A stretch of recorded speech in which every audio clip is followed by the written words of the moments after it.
Hello guys, welcome back to my YouTube channel. So guys, in this video I'm going to show you how to fix a voice message not sending on WhatsApp in iPhone.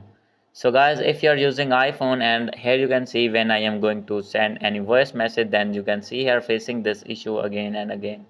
So guys, how can you fix this problem? Simply you can fix this problem. So let's start without wasting any time. So guys, first of all you need to go back, and guys, after going to back you need to open your settings on your iPhone, and guys, after opening your settings you will find at below WhatsApp. So guys, as you can see here, simply you will find here your WhatsApp. So guys, as you can see here, I am going to open again my settings, and guys, below you will find WhatsApp. As you can see, simply you need to click on your WhatsApp, and guys, now you can see microphone is turned off.